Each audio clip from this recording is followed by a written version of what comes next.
typical GP visit, I suppose. 10 minutes. 10 minutes, quite exactly. You've walked in, what do you want? If you keep doing the same thing, the body, that's all the body's ever going to know that we need to do.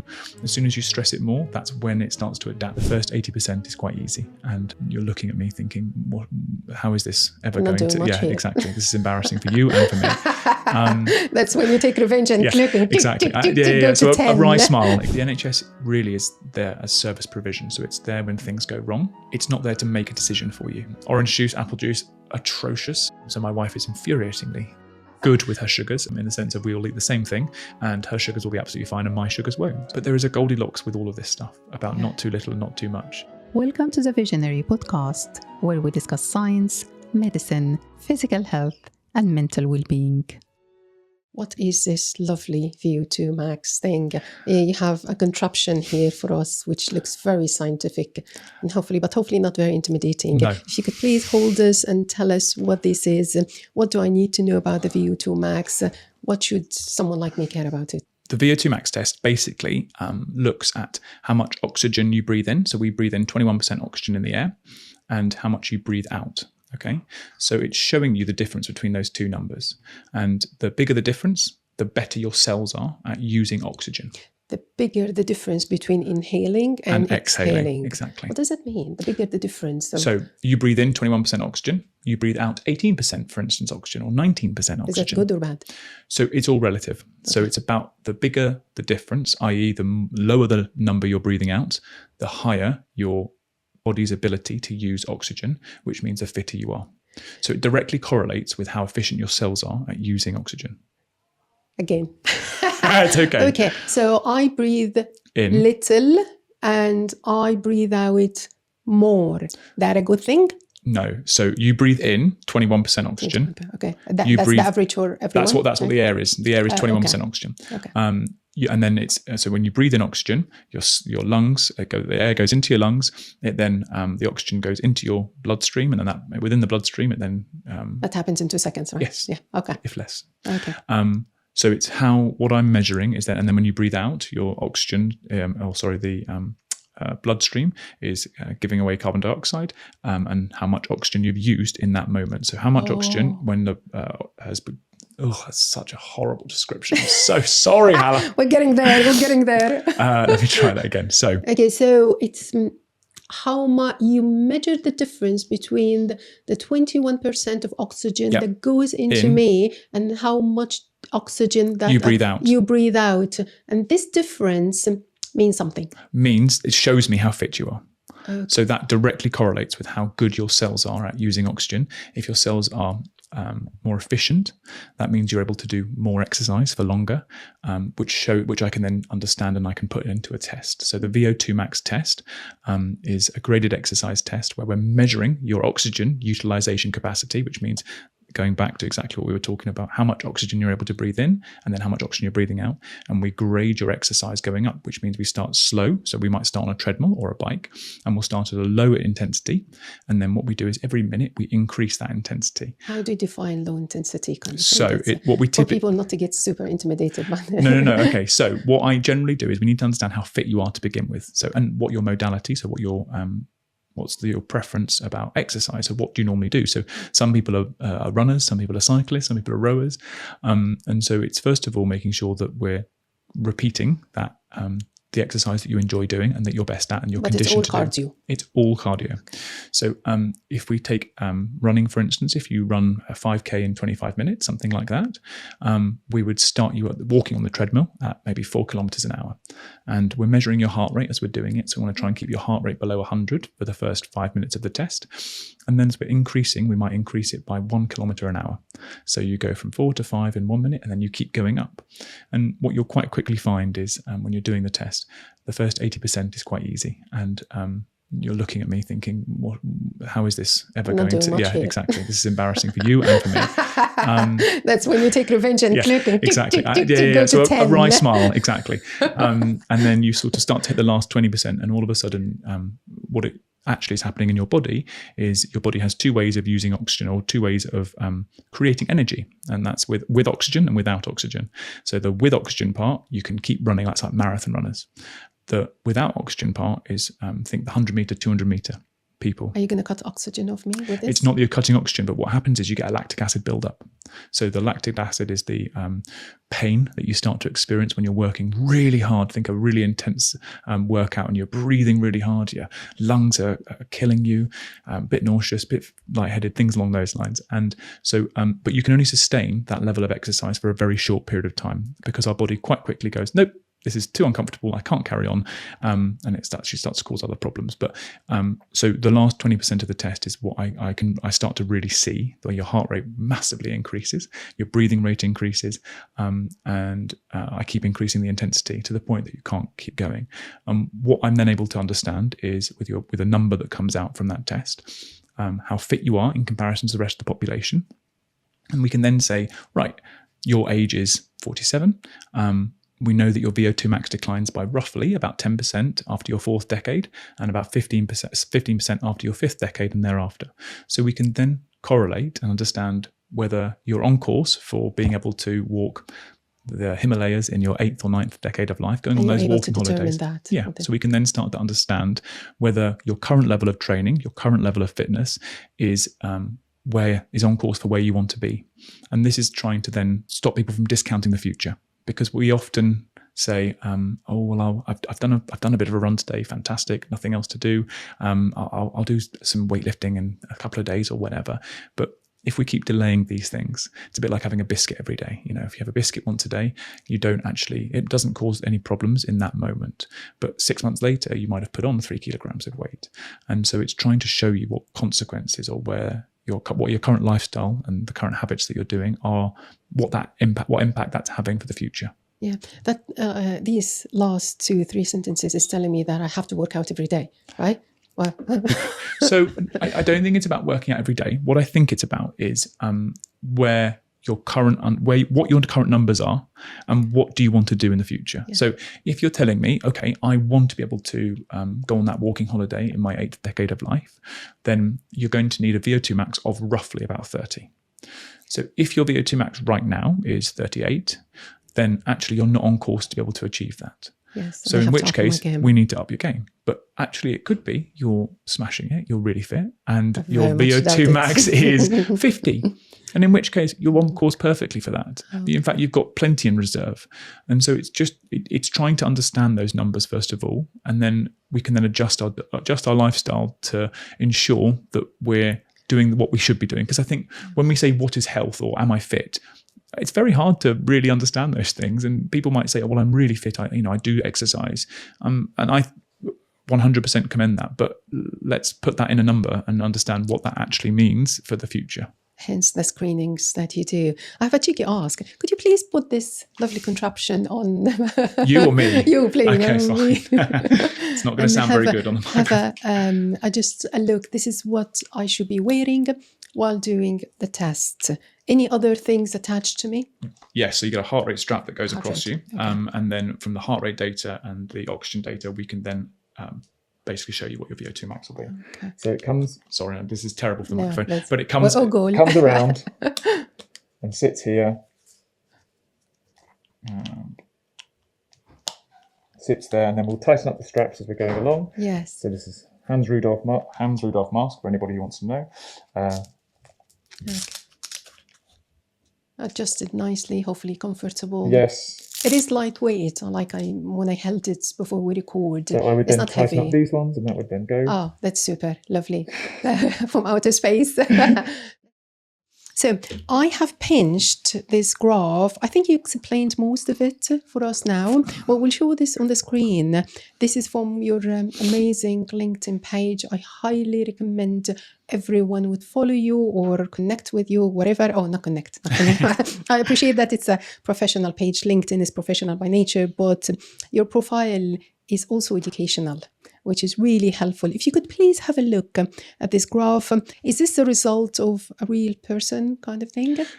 So what you're looking at is a graph that on the horizontal axis shows your age, and on the vertical axis shows your VO2 max test or your VO2 max number. And so and then the 4 other lines that you can see that are trending downwards represent the 25th centile of the population. So that means the bottom 25% of people with their VO2 max for men. Then the one graph up represents the 50th, 75th, and then the 97.5th centile. So the top 2.5% is the dark green graph at the top, dark green line at the top. The one at the top. Okay. You have two other lines that you can see which go across the graph, which is they're horizontal. So the light blue line, dotted light blue line, represents a VO2 max of 30. So this is what I was talking about. This is the level that you need to be able to walk 3 miles an hour for 1 mile. And again, the best example I can give is going on a walking holiday. That's the level of fitness that you'd need to be able to go on a walking holiday. That is walking pace. That's walking pace. And then the red line represents a line of frailty. So this is a VO2 max below 20. So below 20, you're going to start to struggle to do your normal activities of daily living. So that might be walking up and down the stairs. So you might need a stair lift. It might be that you can't walk to and from the shop, so you're going to have to get a home delivery. But as that VO2 max starts to decline further, it might be struggling. You might need help on carers, be able to wash you and things along those lines. And so what we can show you is where your current VO2 max is and where you're then projected to be. So what's interesting about the graph is if you take the 25th, 50th and 75th centiles, so the bottom three lines, yes, they all cross that line of frailty at different points. And different ages. Right? Exactly. Yeah. So, and actually what's interesting about the 25th centile is it crosses that walking holiday line at roughly the age of 55. So if we're in the bottom 25% for our VO2 max for a man, you're going to struggle to do a walking holiday after the age of about 55. Okay, that's not good. It's not great. And then after the age of about 80, you're going to struggle to live independently. So that's when it's crossing the red line. So for each centile that you go up, you increase the amount of time that you can continue doing those activities by roughly about a decade. And what's really interesting is if you reach the top 2.5% for your age range, so that's the dark green line, you cross the walking holiday line at roughly the age of 80, a bit later maybe, you never cross the line of frailty. Yeah, so that means you continue to lovely. stay independent, not needing help, living a full, happy, healthy life. Maybe slightly limited by how the Himalayan walking holidays at the age of 95, but actually, as long as you're independent, then that's generally a lot of what we enjoy in life. It's when we lose our independence is where the happiness of life starts to go. Hi, I'm Hala, your host today. If you're enjoying what you see, please hit that lovely subscribe button. It would mean a lot to me and my team. Or maybe it's more now. We're still learning, we're still finding our feet, but with your support, we can build this channel. Let's take this journey together, one step at a time. Thank you so much for being part of it. I never knew my former father-in-law. When I got engaged, he already had a stroke and dementia. He was already hospitalized. I never knew him. He never knew me. I very much doubted that he ever recognized me as his daughter-in-law. And he passed away years after my marriage. But his life was prolonged for such a long time with modern medicine in disability and poor health. It wasn't easy for the family, so I totally know what you're talking about. But you mentioned here two aspects of fitness. One is muscle strength, and obviously VO2 Max is all about cardio fitness.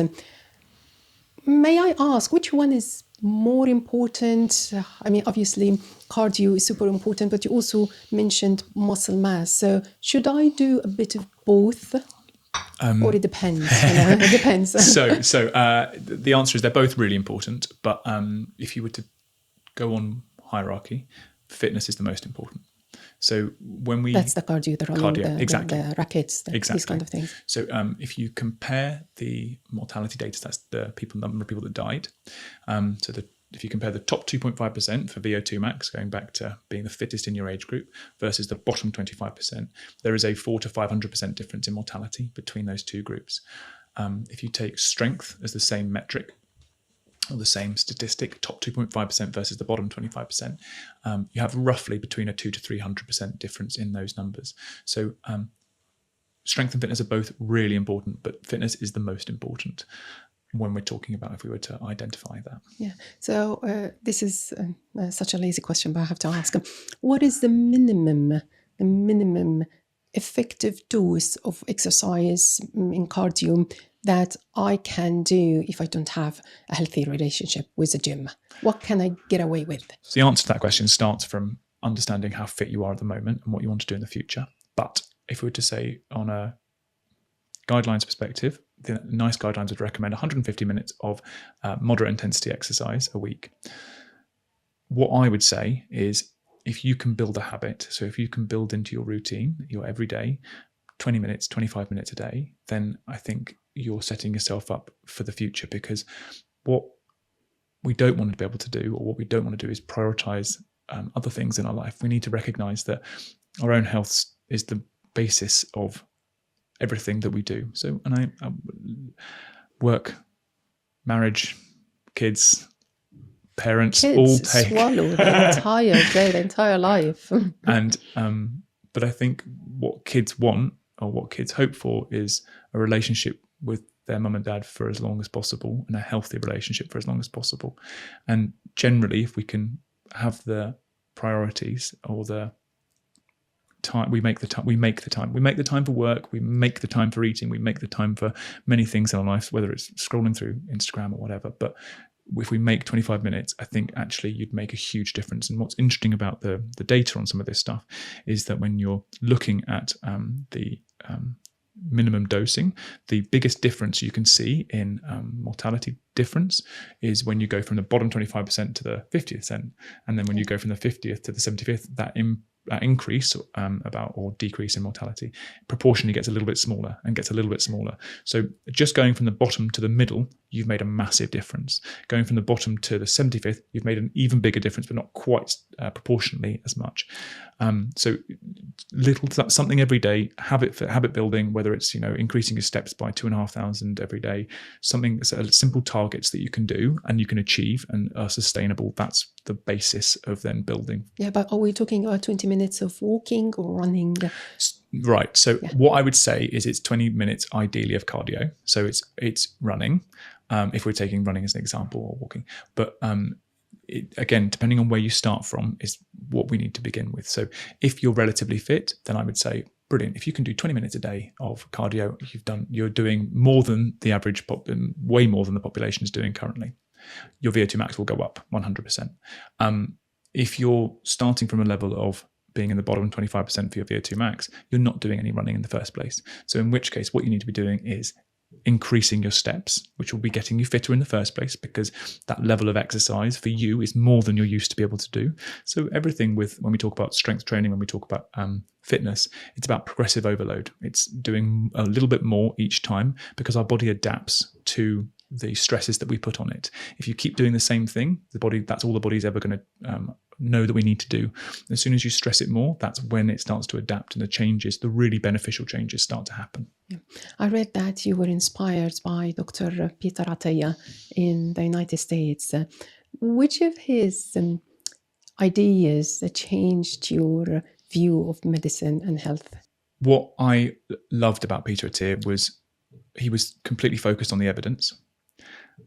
He had the data to back up everything he was saying.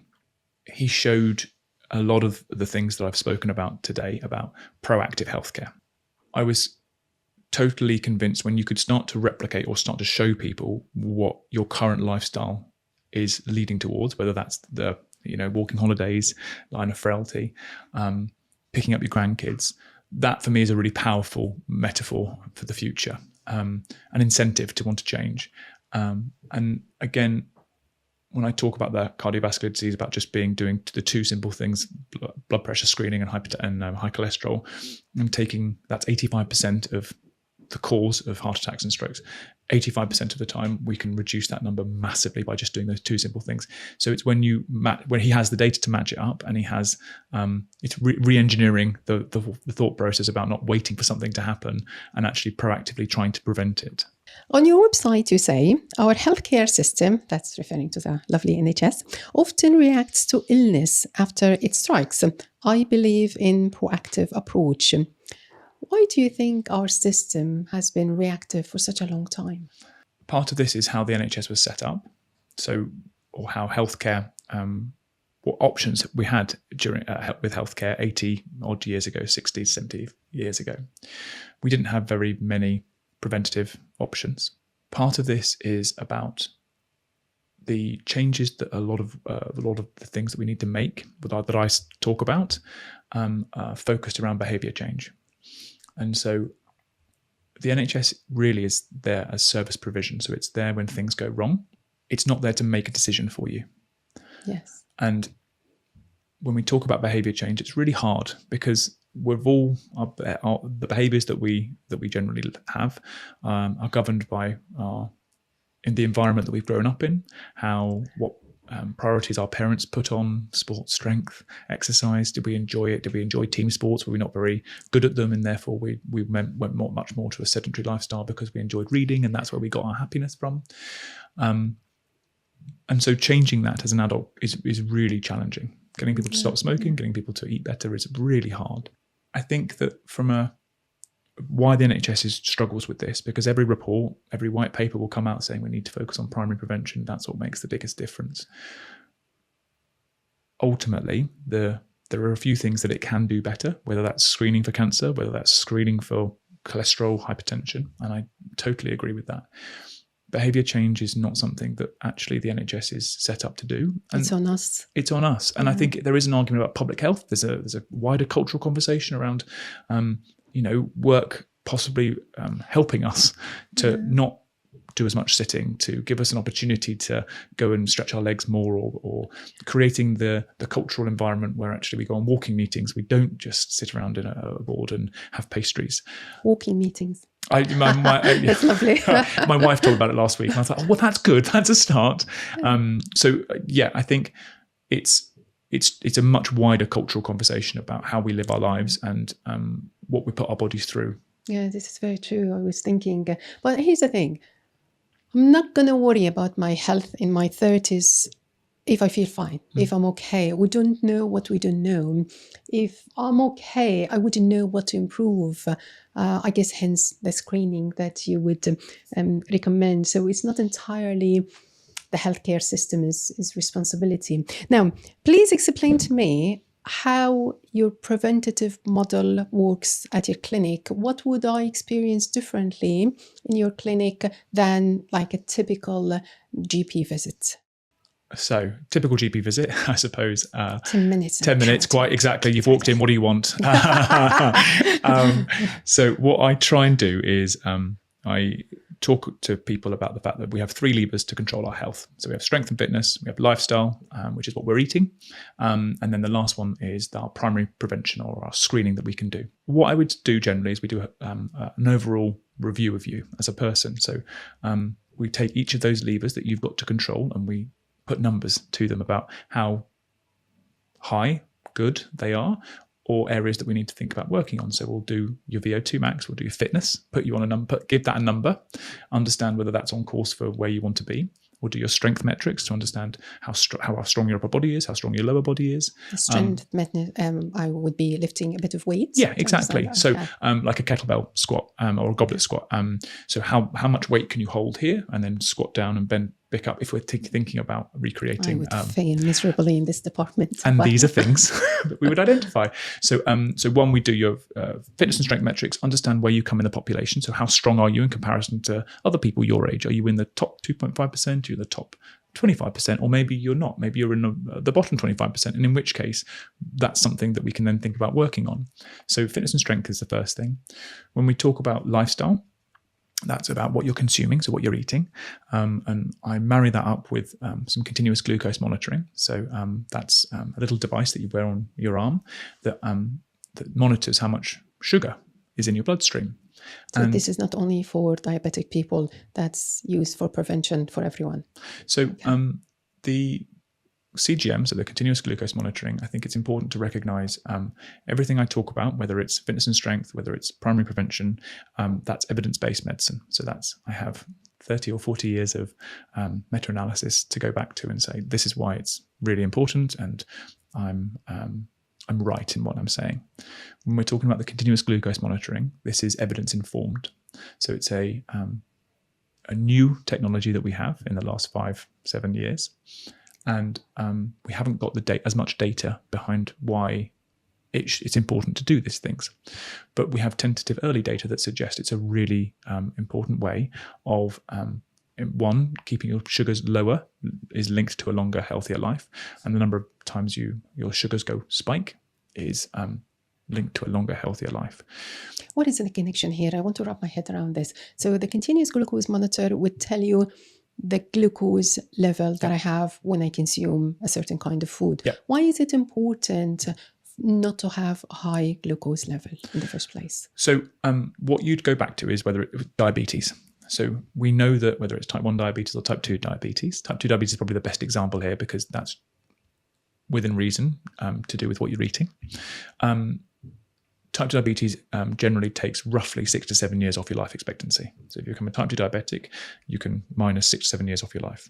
So, and the process by how type 2 diabetes causes damage is too much sugar in our bloodstream causes small little bits of damage to the inner lining of the arterial walls. Okay, so in our artery walls, and that little bits of damage happens across all of our body. So that increases our risk of developing heart attacks and strokes. It increases our risk of developing kidney damage, liver damage. That's all from the simple table all sugar. from too much sugar. Too much sugar. Yeah. So and when we think about these things, that's quite clear about why the disease is causing the damage, why high sugar causes damage. So if we were to reverse engineer that, yes, then what we need to be doing is trying to lower our sugar levels and prevent high sugar concentrations happening in our bloodstream, because then the thought process behind it is that that's minimizing how much sugar is attacking our artery walls, because the body is everything is in moderation when we talk about the body. We need sugar to survive. We need a certain amount flowing around our bloodstream, but too much of anything is when damage starts to happen. And the thing I would highlight about continuous glucose monitoring is I think it's a very powerful behavior modification tool. So I describe it as an angel on your shoulder. So if you've got a chocolate biscuit in front of you and a carrot stick, let's say, if you were to eat either one, you can then, and 15 minutes later, you looked at your sugar levels, you can quite clearly see the carrot stick is going to have absolutely zero impact on your sugar levels, whereas that chocolate digestive will cause your sugar levels to spike. Yeah. And so it graphically shows you the impact of what's happening in your body with the choices that you're making. It's really helpful because I think seeing data with your own eyes as a consumer or a patient, the step counts, the curves would help me be more engaging with what I'm doing into achieving results. Really useful. On the flip side, maybe too much tracking can be a little bit stressful. Not sure. Yeah, It depends on the person, right? Yeah, I think so. What I generally feel about the CGM monitoring is if you did 6 weeks of it, you would take away most of the information that you need. And you then start to understand, because then you've made your diet changes. So for instance, if I'm having a breakfast, I generally don't have 2 slices of bread, because if I have 2 slices of bread, my glucose will spike. If I have 1 slice of bread, I'm absolutely fine. And you can see that real time. Yeah, within 15 minutes of your body processing that sugar. And so those are the behavior changes that you can make. And I think it's really clear as well, going back to my example about, what causes damage and what doesn't cause damage. When you eat a donut, your sugar levels will spike. Now, that donut is not good for you in comparison to a carrot, cucumber stick or whatever. But when you actually look at it, it's really obvious what impact that's having on your numbers. You can't ignore it. You've seen it now. You've seen it. And actually, that's a visual representation of this stuff. So, I think, don't get me wrong, ignorance is bliss for a lot of things. But if we're going to be brave, if we're going to start making a change, that actually, or we're going to start actively engaging in our health, we've got to understand what the problems are to begin with. And that's where we can start to focus on what solutions we have available to us. Yeah. What is the food that we think is glucose friendly, but spikes glucose like mad? So generally, it depends on the person. So it depends on, let's say, how metabolically healthy they are, how good they are at using the sugars in the first place. Let's say the average. Eat everything in moderation kind of thing. So I think that if you have something, so any smoothies, disaster. Orange juice, apple juice, atrocious. Why? Oh, the amount of sugar. So again, when you think about oranges or orange juice, apple juice, the amount of oranges that you need to squeeze to be able to get one glass of juice is maybe 4 or 5 oranges. Now, if I was to try and get you to eat 4 or 5 oranges in one go, you'd struggle and feel a bit sick and be like, I don't really want this. But what we've done is we've blended up the food and then made it very easy to consume. And because it's so easy to consume, it's also the stomach hasn't had a chance to actually go through a mechanical process of breaking up the orange itself. It's already in a liquid form, so it quickly passes into our bloodstream, quickly shoots our sugar levels up, and we think that's healthy, and it's absolutely not. Yeah, I think this is the biggest illusion I had in the past, orange juice. And I'm also losing the lovely fiber that I throw away after I squeeze an orange. Yeah, and one of my friends had one of these wearables to measure her glucose, and she showed me what a banana did to her. The innocent looking banana was such a huge, it was like, whoa, what? You mentioned differences between people. I read about individual variability. I think it also on your LinkedIn page. Please explain this to me. So I think we all have a different carbohydrate tolerance load. And by that, I mean carbohydrates are bread, rice, pasta, potatoes, and a carbohydrate molecule is in itself basically just lots of little glucose molecules. So, imagine a sugar grain. A sugar grain goes to a sugar cube. That's exactly the same as a carbohydrate molecule. So a carbohydrate molecule is just made up of lots of little sugars. So I have to watch out for my carb intake as well. Absolutely. So carbohydrates are directly linked with sugar, or think of it, they're very similar. Okay.